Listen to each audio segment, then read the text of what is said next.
friends, I'm Harish Demla from Accurate Fortune Astrology. दोस्तों, कन्या लगन में आगे बढ़ते हैं और देखते हैं यदि जुपिटर अष्टम भाव में आ जाए तो हमें क्या फल देंगे। देखिए दोस्तों, अष्टम भाव जो है वो एक दुष्टाना भाव है। This is a house of death and life, आयु भाव बोला जाता है इसको। इस भाव से हम और भी बड़ी चीज़ें देखते हैं। इस भाव से हम जिंदगी की उलझने देखते हैं, ऑब्स्टेकल्स देखते हैं। This is a very deep house. इस हाउस को बहुत मिस्टीरियस हाउस भी कहा जाता है, सीक्रेटिव कहा जाता है, गहरा कहा जाता है। इस हाउस में बैठे हुए प्लैनेट्स आपको कब क्या दे देंगे कुछ पता नहीं लगता। और इस हाउस से हमारी लाइफ में लगातार ऑब्स्टेकल्स रह सकते हैं, मुश्किलें रह सकती हैं, हार्डशिप रह सकती है। और जिस भी हाउस का प्लैनेट 8th हाउस में आ जाता है, उस हाउस से मुश्किलें बढ़ जाती हैं, उस हाउस से ब्लेसिंग्स कम हो जाती हैं। और 8th हाउस जो है वो हमारी बीमारियों का भी घर है, लंबी बीमारियों का घर है। ये एक छुपा हुआ घर है, इसे फॉरेन लैंड का भी घर हम बोल देते हैं, क्योंकि कभी कभी आदमी एक छुपी हुई जगह पे चला जाता है जो आपकी नेटिव लैंड से छुपी हुई है, अलग जगह है। और 8th हाउस गढ़े हुए धन का भी हाउस कहा जाता है, यानी कि गढ़ा हुआ धन अचानक ही आपको बेनिफिट्स भी दे सकता है, वेल्दी भी बना सकता है, आपको इनलाइटन भी कर सकता है। 8th हाउस का संबंध मेडिटेशन से है, ऑकल्ट से है, छुपी हुई विद्याओं से है। तो ये घर आपको इनलाइटन भी कर सकता है, तंत्र मंत्र की विद्या में ले जा सकता है, ऑकल्ट में ले जा सकता है, एस्ट्रोलॉजी न्यूमरोलॉजी की साइंस में ले जा सकता है। और ये घर आपको कुछ ऐसी विद्याओं से नवाज सकता है जो कि रेयर हो, जो लोग नहीं जान पाते। और 8th हाउस से हम अगर बॉडी ऑर्गन्स देखते हैं तो 8th हाउस हमारे प्राइवेट पार्ट्स को भी रिप्रेजेंट करता है, हमारे रीढ़ की हड्डी के लोअर पार्ट को रिप्रेजेंट करता है। और हमारे यूँ कहना चाहिए कि ये किडनी को, लीवर को, जो भी हमारे ऑर्गन्स नीचे के हैं, पेनक्रियाज है, और उनको भी रिप्रेजेंट करता है। तो 8th हाउस बहुत ही इम्पॉर्टेंट हाउस है, लेकिन बुरी और अच्छी चीज़ें इस हाउस में छुपी हुई हैं। 8th हाउस से हम रिसर्च भी देखते हैं, 8th हाउस से हम इनहेरिटेंस भी देखते हैं, मनी, वेल्थ आफ्टर डेथ भी हम 8th हाउस से देखते हैं, इंश्योरेंस का पैसा 8th हाउस से देखते हैं। और 8th हाउस सरकार का खजाना, यानी कि सरकार की ट्रेजरी है, यानी कि जो टैक्सेशन का डिपार्टमेंट है वो भी 8th हाउस से हम देखते हैं। तो दोस्तों, इतनी सारी चीज़ों को अगर हम एनालाइज करें तो बहुत मुश्किल हो जाए। कुछ इंपॉर्टेंट चीज़ें हम डिस्कस कर लेते हैं। अब यहाँ पर जुपिटर 4th हाउस का लॉर्ड 8th हाउस में आ गया और 7th हाउस का लॉर्ड 8th हाउस में आके बैठ गया। देखिए, जब भी 4th हाउस का लॉर्ड 8th हाउस में आ जाता है तो हम ये मान सकते हैं कि हमारे सुखों में कमी हो गई, हमारे सुखों में ऑब्स्टेकल्स आ गए।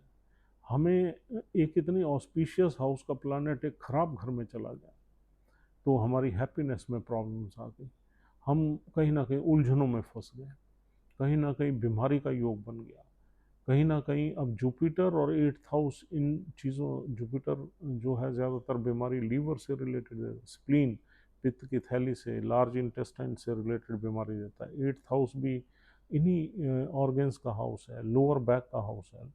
तो कहीं ना कहीं हमारी किडनी में या लीवर में या लोअर बैक में ये दिक्कत दे सकता है। एक 4th हाउस का प्लानट अगर 8th हाउस में आ जाए तो हमारे कहीं ना कहीं हार्ट में, लंग्स में भी कभी कभी प्रॉब्लम्स आ जाती हैं। तो ये वाली प्लेसमेंट इन्फीरियर हो गई, प्रॉपर्टी बनने में ऑब्स्टेकल्स रहेंगे, देरी आएगी, सुख में कमी रहेगी, माता के सुख में कमी रहेगी, माता की हेल्थ में खराबी रहेगी। और कोई भी आपको खुशी मिलेगी तो उसके साथ कोई ना कोई दुख चिपका हुआ होगा। एक पल में आपको कोई खुशी मिली तो साथ में एक बुरी खबर भी आ गई। तो इस तरह के फल ये वाला जुपिटर आपको देगा। और फिर 7th हाउस का लॉर्ड भी है जुपिटर, तो यहाँ वैवाहिक जीवन का भी सुख कम हो जाएगा। विवाह की, देखिए वहाँ मंगल की राशि है, हम ये नहीं कह सकते कि विवाह टूट जाएगा, क्योंकि मित्र राशि है जुपिटर की। तो मंगल कभी भी जुपिटर को इतना बड़ा दुख नहीं देते। फिर भी मैरिज में 8th हाउस का प्रभाव रहेगा, ऑब्स्टेकल्स रहेंगे, वाइफ की हेल्थ में परेशानियां रह सकती हैं, और ससुराल पक्ष से थोड़ा इंटरफेरेंस रह सकता है। जो आपका स्पाउस है वो अपने पेरेंट्स की तरफ ज़्यादा इंक्लाइंड रह सकता है, क्योंकि आपके ससुराल का घर है तो स्पाउस के पेरेंट्स का घर हो गया, तो उनके साथ इंक्लाइंड रह सकता है, तो उन उसका फोकस वहीं ज़्यादा रह सकता है। और 8th हाउस में वैवाहिक जीवन में ऑब्स्टेकल्स आना स्वाभाविक है। लेकिन अगर मंगल की पोजीशन बहुत अच्छी हो जाती है आपके चार्ट में तो चीज़ें संभली रहेंगी। या फिर नक्षत्र का लॉर्ड जिसमें जुपिटर बैठा हुआ है, यहाँ 3 नक्षत्र हैं, अश्विनी, भरणी, कृतिका। अश्विनी केतु का नक्षत्र है, भरणी शुक्र देव का, और कृतिका सूर्य देव का है। जिस नक्षत्र में जुपिटर यहाँ पर बैठे हुए हैं उस नक्षत्र का लॉर्ड किसी ऑस्पिशियस हाउस में आ जाए तो फिर यहाँ मैरिज का टूटना हम नहीं देखते, क्योंकि मंगल की राशि है जो कि जुपिटर के मित्र प्लैनेट है। हालांकि ऑब्स्टेकल्स देखते हैं, परेशानियां देखते हैं, लेकिन टूटना नहीं देखते। फिर दूसरी चीज़ ये जुपिटर है, जुपिटर जो है 6th और 8th हाउस में अपनी विजडम से चीज़ों को मैनेज कर लेते हैं, अपनी समझदारी से चीज़ों को चला लेते हैं, हैंडल कर लेते हैं। 8th हाउस की एनर्जी जुपिटर हैंडल करने में सक्षम रहेगा। चाहे बीमारी भी हो जाएगी उसको भी हैंडल करेगा, या जो मैरिटल ऑब्स्टेकल्स रहेंगे उसको भी हैंडल करेगा। लेकिन सुखों में कमी आ जाएगी, और मैरिटल हैप्पीनेस में भी यहाँ 8th हाउस कुछ ना कुछ डेफिशिएंसी ज़रूर देगा। और थोड़ा सा हमारे वैवाहिक जीवन में हीट ज़्यादा बढ़ जाती है। जुपिटर भी एक गर्म प्लैनेट है, और दूसरा मंगल की राशि है, वो भी एक अग्नि राशि है। तो अगर मंगल की प्लेसमेंट ख़राब हो जाती है तो फिर प्रॉब्लम ज़्यादा बढ़ जाती है इस केस में, क्योंकि मंगल वैसे ही मारक प्लैनेट है इस पर्टिकुलर कन्या लगन में। अब यहाँ बैठा हुआ जुपिटर देखेगा 12वें घर को, 12वां घर भी खराब ही है। हाँ, यहाँ बैठा हुआ जुपिटर एक काम तो ज़रूर कर सकता है, आपको घर से दूर किसी दूसरे दूर दराज इलाके में या किसी दूसरे देश में सेटल कर सकता है।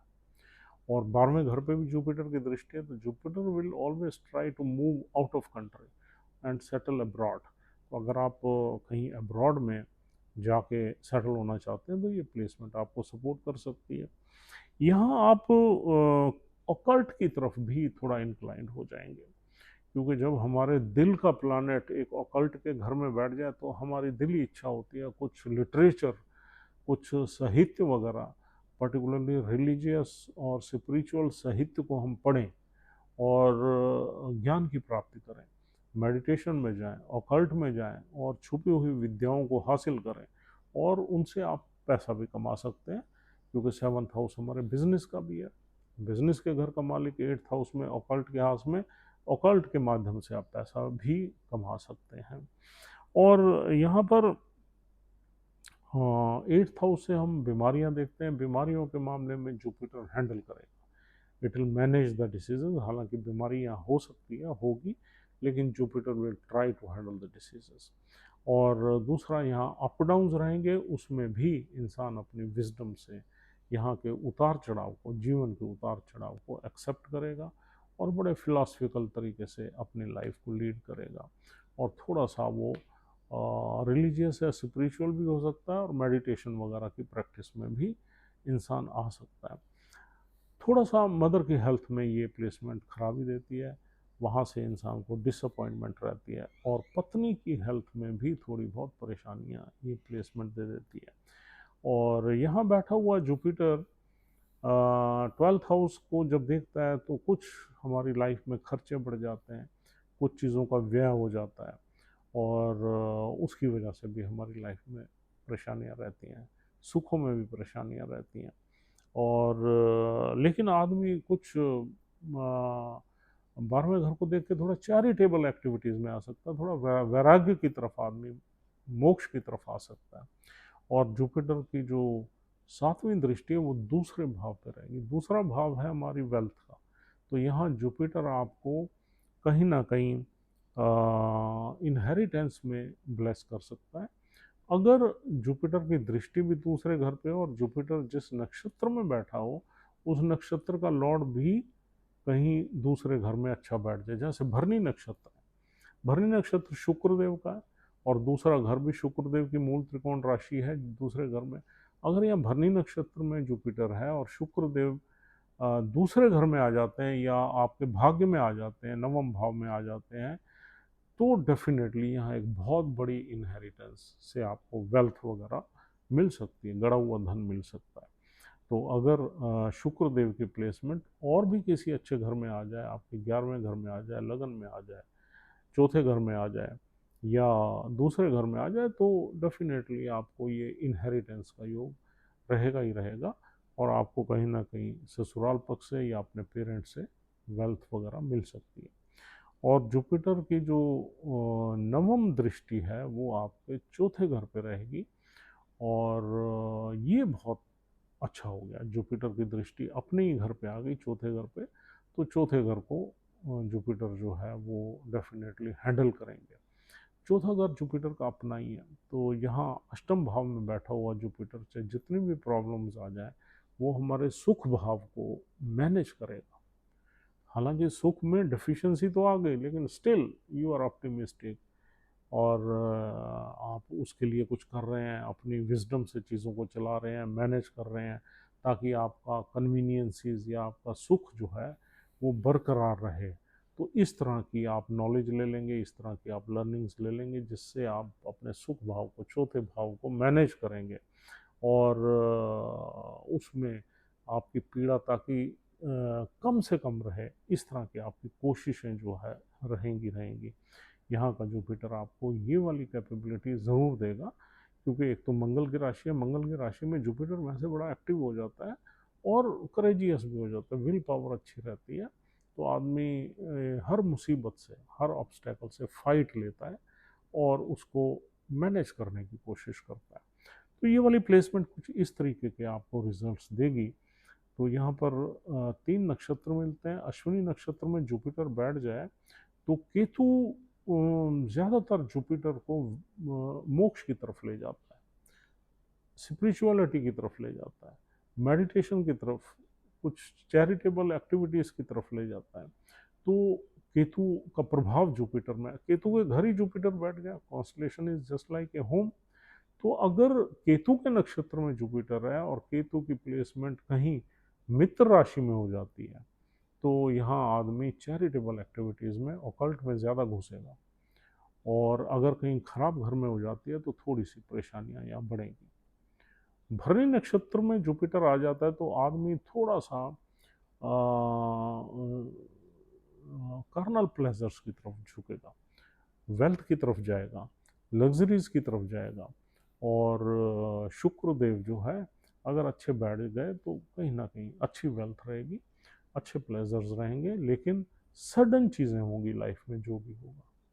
तो भरणी नक्षत्र में जुपिटर के अच्छे नक्षत्र मिलेंगे, लेकिन कुछ आदमी कभी कभी भरणी नक्षत्र हिडन रिलेशनशिप में भी ले जाता है, तो इंसान जो है सेक्स सेंसुअलिटी की तरफ भी भरणी नक्षत्र ले जाता है, तो उस तरह के भी लाइफ में रिजल्ट्स आपको मिल सकते हैं। और जो तीसरा नक्षत्र है कृतिका, वो सूर्य देव का नक्षत्र है, बहुत तीखा नक्षत्र है और सूर्य देव की प्लेसमेंट उसमें देखनी चाहिए, अच्छी होनी चाहिए। सूर्य देव की कृतिका नक्षत्र में जुपिटर बैठ जाए और सूर्य अपनी ही राशि में 12वें घर में बैठ जाए तो फॉरन की प्लेसमेंट ये आपको दे देगी और आपकी लाइफ को सूर्य जो है वो इनलाइटन कर सकता है और सक्सेस दे सकता है। सूर्य का और भी किसी अच्छे ऑस्पिशियस रिजल्ट्स में तब भी अच्छे रिजल्ट्स मिलते हैं। सूर्य किसी खराब घर में नहीं बैठना चाहिए, दुष्टाना हाउस में नहीं बैठना चाहिए, अदरवाइज आपको कुछ यहाँ पर ट्रबल्स और बढ़ेंगी। लेकिन यहाँ जो सूर्य का कृतिका नक्षत्र है वो मित्र नक्षत्र है गुरुदेव का, तो सूर्य के नक्षत्र में हम अच्छे रिजल्ट्स एक्सपेक्ट कर सकते हैं इस प्लेसमेंट से। दोस्तों this is all for the day. उम्मीद करता हूँ ये प्लेसमेंट आपको बहुत अच्छे से समझ में आ गई है। ये प्लेसमेंट इतनी अच्छी नहीं है, लेकिन कुछ नक्षत्रों का देख के, नक्षत्रों के लॉर्ड की प्लेसमेंट देख के आप बिल्कुल अनुमान लगा सकते हैं कि ये प्लेसमेंट आपको कितनी संभालेगी और कितनी ब्लेस करेगी। Thanks a lot, please take care, will see you soon, have a nice time, good bye.